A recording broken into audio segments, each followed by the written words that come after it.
सुंदर कवचधारी कृष्ण के प्रति मेरा शरीर, अंतःकरण और आत्मा समर्पित हो जाए। प्रभु से प्रार्थना करो कि मेरे शरीर रथ पर आप विराजें। मेरे शरीर रथ पर द्वारकाधीश विराजे हैं, ऐसा भाव मन में करो। मेरे इंद्रिय रूपी घोड़े अंकुश में न रहें तो प्रभु उनको तुम अंकुशित कर देना। मैंने धुरा आपके हाथों में रख दी है, मेरी इंद्रियों को वश में रखना। मेरा रथ सकुशल पार कर दो। प्रभु की शरण ग्रहण करने वाले का ही मरण सुधरता है। हे नाथ, जगत में आपने मेरी प्रतिष्ठा कितनी बढ़ा दी, मुझे कितना सम्मान दिया। मेरी प्रतिज्ञा रखने के लिए आपने अपनी प्रतिज्ञा छोड़ दी। सवनिगमपहाय मत प्रतिज्ञामृतमधिकृतम्। श्री कृष्ण ने महाभारत के युद्ध में कोई भी अस्त्र शस्त्र धारण न करने की प्रतिज्ञा की थी। भीष्म ने कहा कि मैं तो गंगा पुत्र हूँ, मैं तो ऐसा युद्ध करूंगा कि कृष्ण को अस्त्र शस्त्र धारण करने ही पड़ेंगे। मैं उनसे हथियार चलवा कर ही रहूंगा। भीष्म के बाणों से अर्जुन मूर्छित हो गया, फिर भी वे बाण वर्षा करते रहे। कृष्ण ने सोचा कि यदि भीष्म बाण चलाते रहेंगे तो मेरे अर्जुन की मृत्यु हो जाएगी, महा अनर्थ होगा। मेरी प्रतिज्ञा चाहे टूट जाए। भगवान रथ से कूद पड़े। सिंह की भांति दहाड़ते हुए वह रथ चक्कर लेकर भीष्म की ओर दौड़ पड़े। भीष्म ने उसी समय कृष्ण को नमस्कार किया और भगवान का जय जयकार किया। भक्तों की प्रतिज्ञा पूरी करने के लिए भगवान अपनी प्रतिज्ञा को तोड़ देते हैं। ठाकुर जी की यह भी एक लीला है। भगवान भक्तों का पूरा पूरा सम्मान करते हैं। वे मानते हैं कि चाहे मेरी पराजय हो पर भक्तों की विजय होनी चाहिए। भीष्म कहते हैं कि मेरी और कृष्ण दोनों की प्रतिज्ञा पूरी हुई। उस समय भगवान के दो रूप मैं एक साथ देख रहा था। एक स्वरूप रथ पर विराजमान था और दूसरा रथ से कूदकर चक्कर लेकर दौड़ रहा था। अर्जुन मूर्छित होने से रथ को कहीं गड्ढे में न गिरा दें, ऐसा सोचकर भगवान रथ का एक स्वरूप रथ संभालता था और उस रूप से न कोई भी अस्त्र उन्होंने धारण किया था। भीष्म अर्थात भयंकर। भयंकर कौन? मन ही भयंकर है। अतः भीष्म का अर्थ है मन। अर्जुन जीवात्मा है। मन आवेश युक्त होने पर संकल्प विकल्प बहुत करता है। मन ही संकल्प विकल्प के बाणों की बौछार करता है। अतः जीव रूपी अर्जुन घायल होता है और मूर्छित हो जाता है। ईश्वर जब मन को मारने लगते हैं तभी वह अंकुशित होता है। भगवान मन को सुदर्शन चक्कर से मारने जाते हैं तब कहीं मन शांत होता है। जीवात्मा जब परमात्मा की शरण में जाता है तो मन को वे शांत करते हैं। मन संकल्प विकल्प करना छोड़ दे तो यह मन आत्म रूप में तदाकार हो जाता है। तभी जीवन को शांति मिलती है। जो स्तुति भीष्म जी ने की थी वह अनुपम है। वह स्तुति कंठस्थ करने योग्य है। इसे भीष्म सत्वराज स्तोत्र भी कहते हैं। इसके बाद भीष्म ने उत्तरायण में देह को छोड़ दिया। भीष्म आचार्य भागवत स्वरूप में तदाकार हो गए। वे कृतार्थ हो गए। उत्तरायण में मृत्यु का अर्थ है ज्ञान की अथवा भक्ति की उत्तरावस्था में परिपक्व दशा में मृत्यु। कई पापी लोग भी वैसे तो उत्तरायण काल में मरते हैं, फिर भी उनको सद्गति नहीं मिलती। और कई योगी जन दक्षिणायन में मरते हैं, फिर भी उनकी दुर्गति नहीं होती। दक्षिण दिशा में यमपुरी है, नरकलोक है। नरकलोक का अर्थ है अंधकार। जिन्हें परमात्मा के स्वरूप का ज्ञान नहीं है, जिन्होंने परमात्मा का अनुभव नहीं किया है और वैसे ही मर जाते हैं, उनकी मृत्यु दक्षिणायन कहलाती है। संतों का जन्म तो हमारी ही भांति साधारण होता है, किंतु उनकी मृत्यु मंगलमय होती है। भीष्म महाज्ञानी थे, फिर भी प्रभु प्रेम में तन्मय होकर मरे थे। यह बात हमें बतलाती है कि भक्ति ही श्रेष्ठ है। साधन भक्ति करते करते ही साध्य भक्ति सिद्ध होती है। जिसकी मृत्यु के समय देवगण बाजे बजाते हैं, उसकी मृत्यु ही कृतार्थ जानो। भीष्म के प्रयाण के समय देवों ने ऐसा ही किया था। ऐसे काम जग में करो कि जब तुम आए जग में तो वह हंसा तुम रोए। ऐसी करनी कर चलो तुम हंसो जग रोए। मानव जीवन की अंतिम परीक्षा उसकी मृत्यु ही है। जिसका जीवन सुंदर होगा उसकी मृत्यु मंगलमय होगी। जिसका मरण बिगड़ा उसका जीवन भी व्यर्थ रहा। मरण तब सुधरता है जब मानव प्रत्येक क्षण को सुधारता चलता है। जिसको समय के मूल्य का भान होता है, विगत संपत्ति फिर प्राप्त हो सकती है, किंतु विगत समय, बीता हुआ समय फिर कभी नहीं मिलता। प्रत्येक क्षण का जो सदुपयोग करेगा उसी की मृत्यु मांगलिक होगी। कण कण का सदुपयोग करो और क्षण क्षण का भी। एक भी कण का और एक भी क्षण का दुरुपयोग ना करो। कण का जो दुरुपयोग करता है वह दरिद्र बनता है, और क्षण को जो व्यर्थ खर्च करने वाले का जीवन बिगड़ता है। प्रतिदिन संयम को बढ़ाओ। प्रतिपल जो ईश्वर का स्मरण करता है उसकी मृत्यु भी सुधरती है। भीष्म आजीवन संयमी रहे थे। संयम बढ़ाकर प्रभु के सतत स्मरण की आदत होने से मरण सुधरेगा। जीवन का अंत काल बड़ा कठिन है। उस समय प्रभु का स्मरण करना आसान नहीं है।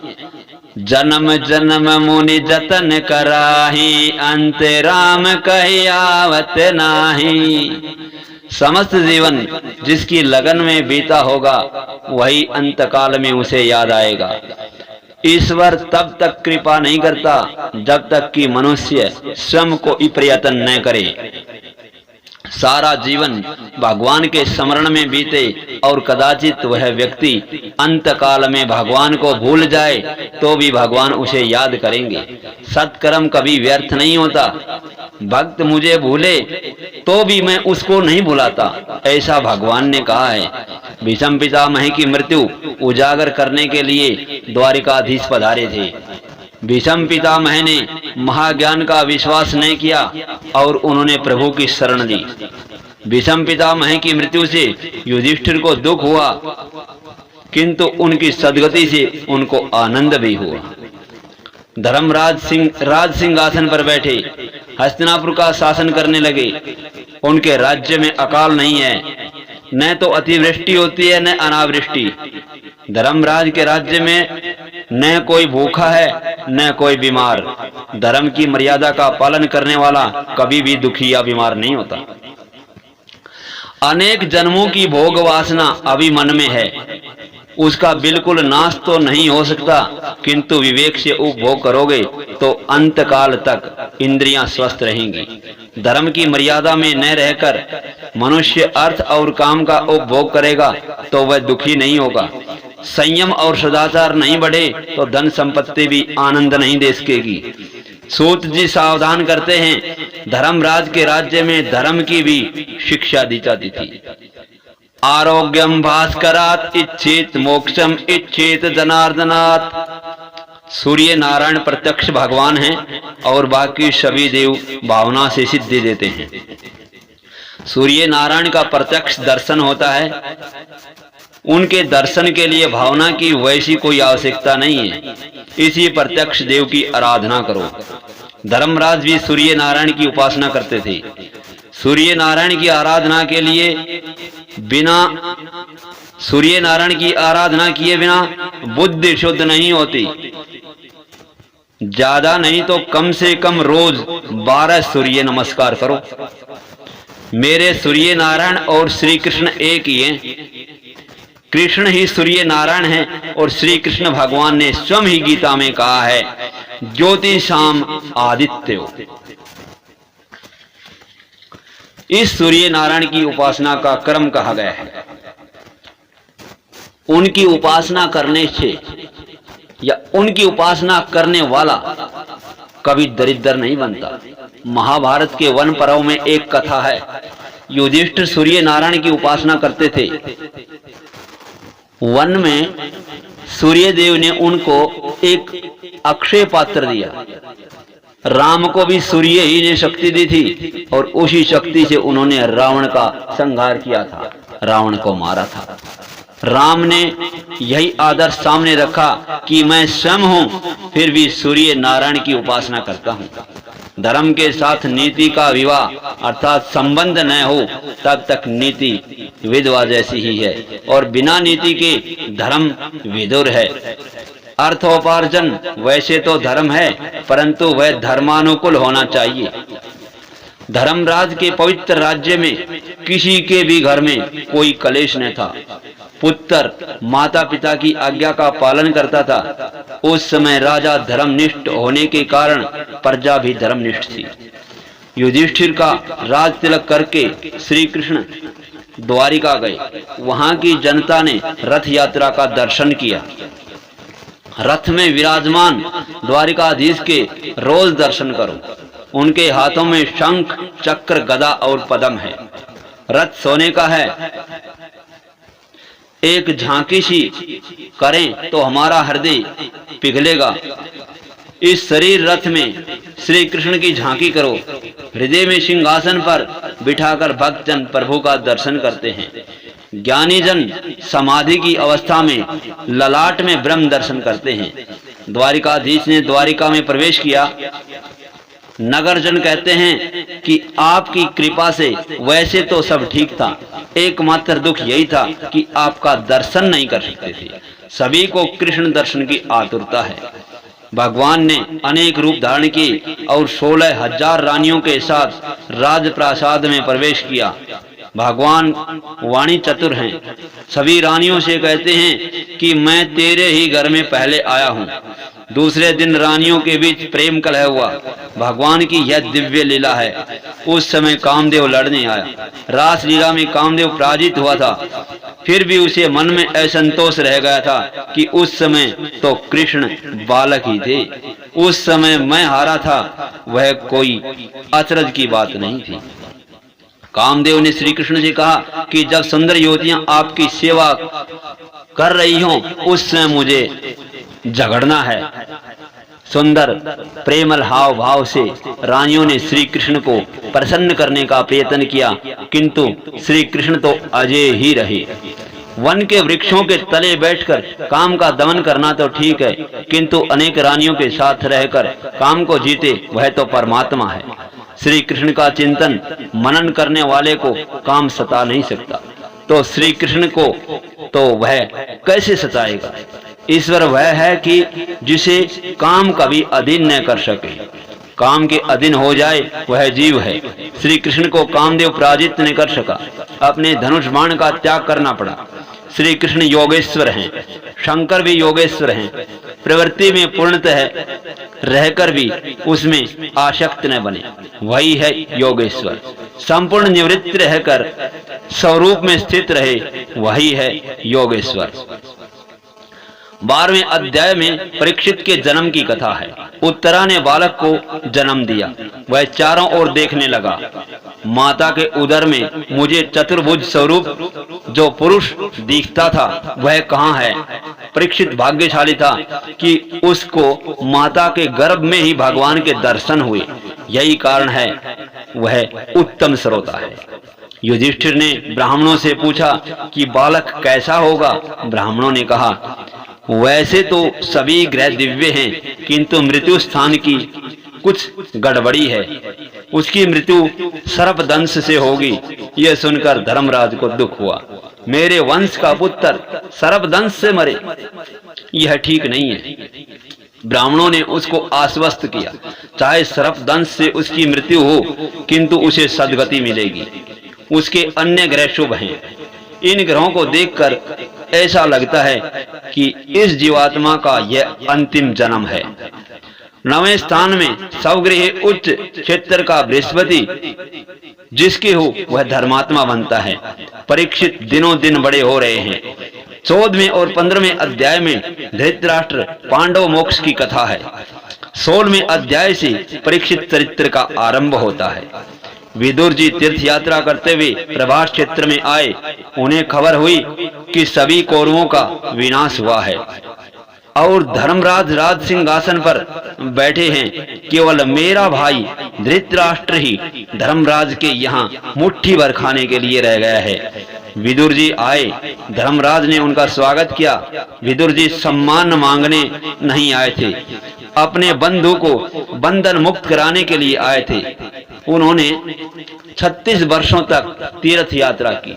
संत तीर्थों को पावन करते हैं। वैसे तो उत्तमा सहजावस्था, मध्यमा ध्यान धारणा, अधमा मूर्ति पूजा से तीर्थ यात्रा धमा तीर्थ यात्रा धमाधम। इसका कारण यह है कि यात्रा में अन्य चिंताओं के कारण परमात्मा का नियमित ध्यान नहीं हो पाता, सत्कर्म नियम पूर्वक नहीं होता। इससे तीर्थ यात्रा की अपेक्षा भगवान का ध्यान श्रेष्ठ है। देवी भागवत में लिखा है कि घर की अपेक्षा अधिक सत्कर्म तीर्थ यात्रा में न हो सके तो वह तीर्थ यात्रा व्यर्थ ही है। विदुर जी ने 36 वर्ष तक यात्रा की, फिर भी बात तो अति संक्षेप में ही कही। आत्म प्रशंसा मृत्यु है। अपने सत्कर्मों का सम अपने मुख से वर्णन न करो। विदुर जी ने 36 वर्ष की यात्रा को 36 शब्दों में ही वर्णन किया है। आजकल तो लोग हमने इतनी यात्रा की ऐसी बात बार बार करते हैं। अपने हाथ से जो भी पुण्य कार्य हो उसे भूल जाओ और जो पाप हो उसे याद रखो। सुखी होने का यह एक मार्ग है। किंतु मनुष्य पुण्य को तो याद रखता है किंतु पाप को भूल जाता है। युवावस्था में जिसने बहुत पाप किए हों उसे वृद्धावस्था में नींद नहीं आती। मध्य रात्रि के समय विदुर जी धृतराष्ट्र के पास गए। वे जाग ही रहे थे। विदुर जी ने पूछा कि नींद नहीं आ रही है क्या? जिस भीम को तुमने विष भरे लड्डू खिलाए उसी के घर में तुम अब मीठे लड्डू खा रहे हो। धिक्कार है तुम्हें। पांडवों को तुमने दुख दिया। तुम ऐसे दुष्ट हो कि राज्यसभा में द्रौपदी को बुलाने की तुमने सम्मति दी थी। पांडवों को छोड़कर अब यात्रा करो। धृतराष्ट्र कहता है कि मेरे भतीजे बड़े अच्छे हैं, मेरी खूब सेवा करते हैं, उन्हें छोड़कर जाने को दिल ही नहीं होता। विदुर जी कहते हैं अब तुम्हें भतीजा प्यारा लग रहा है। याद करो कि तुमने पांडवों को मारने के लिए कितने प्रयत्न किए थे। भीमसेन को लड्डू में विष दिया, लाक्षागृह में आग लगाई आदि।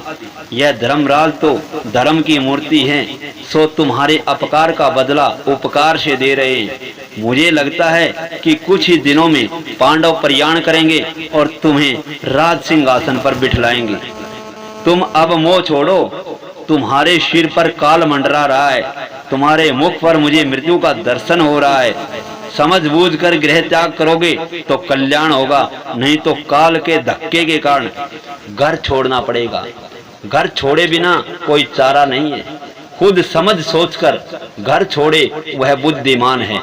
कुछ ही समय में तुम्हारी मृत्यु हो गई। तुम काल के ग्रास बन जाओ। यह जीव ऐसा अनाड़ी है कि सोच समझकर स्वयं कुछ छोड़ता नहीं है, छोड़ना नहीं चाहता है। किंतु जब डॉक्टर कहता है कि ब्लड प्रेशर है, कामकाज बंद करो, आराम नहीं करोगे तो जोखिम है, तब वह डर के मारे घर में बैठ जाता है। इस तरह लोग डॉक्टर के कहने पर धंधा काम काज छोड़ देते हैं। धृतराष्ट्र कहता है भाई तेरा कहना ठीक है, किंतु मैं तो अंधा हूँ, अकेला कहाँ जाऊं। विदुर जी कहते हैं कि दिन को तो धर्मराज तुम्हें जाने नहीं देंगे, सो मैं मध्य रात्रि को ही तुम्हें ले चलूं। धृतराष्ट्र और गांधारी को लेकर विदुर जी सप्त स्रोत तीर्थ गए। सुबह हुई तो युधिष्ठिर धृतराष्ट्र के महल में आए। चाचा जी दिखाई नहीं देते। युधिष्ठिर ने सोचा कि हमने उनके 100 पुत्रों को मौत के घाट उतार दिया, अतः उन्होंने आत्महत्या की होगी। जब तक चाचा चाची का समाचार न मिलेगा तब तक मैं पानी भी नहीं पीऊंगा। धर्मात्मा व्यथित होता है तो उसे मिलने संत आते हैं। धर्मराज के पास उस समय नारद जी आए। धर्मराज ने उनसे कहा कि मेरे पापों के कारण ही चाचा जी चले गए। वैष्णव वह है जो अपने ही दोषों को सोचे, दूसरे के दोषों को नहीं। नारद जी समझाते हैं कि धृतराष्ट्र को तो सदगति मिलने वाली है, चिंता मत कर। हर जीव, हर एक जीव मृत्यु के अधीन है। जहां चाचा जाएंगे वहां तुम्हें भी जाना है। आज से 5वें दिन चाचा की सदगति होगी और फिर तुम्हारी बारी आएगी। चाचा के लिए अब रोना नहीं, अब तुम अपनी ही सोचो।